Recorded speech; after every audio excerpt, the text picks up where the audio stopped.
ৰাজ্যত কেতিয়া লোকসভাৰ নিৰ্বাচনৰ সমান্তৰালকৈ ৰঙালীৰ উৎসাহ উদ্দীপনা দেখিবলৈ পোৱা গৈছে। মই বৰ্তমান উপস্থিত আছোঁ সতীয়াৰ ৰাজহুৱা খেলপথাৰত আৰু সমগ্ৰ ৰাজ্যৰ লগতে সতীয়াতো ৰঙালীৰ যি প্ৰস্তুতি উৎসাহ উদ্দীপনা দেখিবলৈ পোৱা গৈছে। মই এই সমগ্ৰ পৰিৱেশটো দেখাব বিচাৰিছোঁ।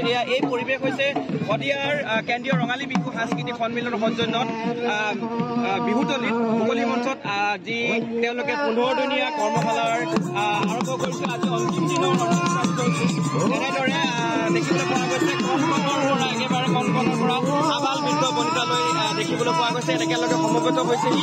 এই দৃশ্য এটা সুন্দৰ এটা দৃশ্য ৰঙালীৰ উৎসাহ উদ্দীপনা দেখিব পোৱা গৈছে। যিহেতুকে ৰাজ্যত নিৰ্বাচনৰ বতৰ, কিন্তু তাৰ সমান্তৰালকৈ অসমীয়াই নিজৰ বামুণী শাসন ৰঙালী বিহু উৎসাহ উদ্দীপনা কেনেকৈ সামৰে তাৰে এক নিদৰ্শন দেখিবলৈ পোৱা গৈছে। কিয়নো এতিয়া ৰঙালীলৈ মাত্ৰ কেইটামান দিন বাকী আছে।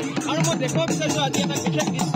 এই দৃশ্য হৈছে সতীয়াৰ যি পুৰণি বিহু, এই পুৰণি বিহু আজি প্ৰায় সময়ৰ পৰা প্ৰায় বিলুপ্ত হ'বলৈ ধৰিছে। কিন্তু আজি তেওঁলোকক গাঁৱত এজন আবাল বৃদ্ধ তেওঁলোকক আনি সতীয়াৰ পুৰণি বিহু তাৰে এটা প্ৰদৰ্শনীমূলক নৃত্য হিচাপে দেখাব বিচাৰিছে। মই দেখাব বিচাৰিছোঁ এয়া সতীয়াৰ পুৰণি বিহু কিছু দৃশ্যাংশ আৰু কৰ্মশালাৰ শেষৰ দুদিন আৰু এই কৰ্মশালাৰ শেষৰ দুদিনত এনেদৰে ইতিমধ্যে বহুকেইটা অনুষ্ঠান ইতিমধ্যে সমাপ্ত হৈ উঠিছে। কিন্তু তাৰ সমান্তৰালকৈ এই অন্তিম দিনটোত আজি কৰ্মশালাৰ অন্তিম দিনটোত সতীয়াৰ পুৰণি বিহু তেওঁলোকে প্ৰদৰ্শনীমূলকভাৱে দেখুৱাব বিচাৰিছে। মই ওচৰত যাব বিচাৰিছোঁ।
আধুনিকতাৰ বৰষত ক্ৰমাৎ হেৰাই যাব খোজা যি সতীয়াৰ পুৰণি বিহু নাম এনেদৰে আজি কৰ্মশালাৰ অন্তিমটো দিনত তেওঁলোকে প্ৰদৰ্শনীমূলক হিচাপে তেওঁলোকে প্ৰদৰ্শন কৰিছে। যিটো আধুনিকতাৰ বৰষত যিহেতু সতীয়াৰ পুৰণি নামবোৰ প্ৰায় কমত সতীয়াৰ নহয় আমাৰ বিহু প্ৰায় হেৰাই যোৱাৰ দিশে গতি কৰিছে। কিন্তু এই প্ৰদৰ্শনীমূলকভাৱে আজি নৱপ্ৰজন্মৰ মাজত উলিয়াই লৈ আহিছে। ইয়াক অতি প্ৰশংসনীয় পদক্ষেপ হয়।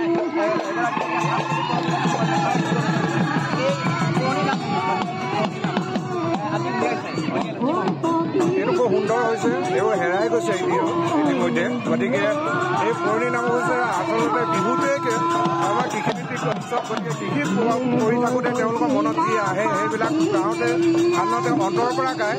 গতিকে সেই অন্তৰৰ পৰা গোৱা গীতবিলাক সাধাৰণতে প্ৰেমৰ তাত সংপৃক্ত হৈ থাকে। গতিকে ইজনৰ ইজনৰ প্ৰতি মৰম চেনেহ তাত সংপৃক্ত হৈ থাকে। যে এই কথাবিলাক এতিয়া বৰ্তমানে হেৰাই গৈছে আধুনিকতাৰ যুগত পৰি। এই মানে বিহুৰ যিটো মানে আচল মাদকতা সেই মাদকতাটো হেৰাই যোৱা উপক্ৰম। সেইকাৰণে আজিৰ যুগত এই এনেধৰণৰ পুৰণি বিহুবিলাক আকৌ পুনৰ সমাজৰ মাজলৈ বা আমাৰ এই বিহু মঞ্চলৈ অহাৰ কাৰণে বিশেষভাৱে মানে বিহু সংস্কৃতিক পূৰ্ণতা পাব বুলি আমি আশা কৰোঁ। নিশ্চয় নিশ্চয় এই পুৰণি সংস্কৃতিৰ নাম যেতিয়া আমাৰ মাজলৈ পুনৰ আগবাঢ়ি আহিব তেতিয়া নিশ্চয়কৈ অসমীয়া সংস্কৃতিয়ে এক নৱ প্ৰাণ পাব, এক আশাৰ সঞ্চাৰ কঢ়িয়াই লৈ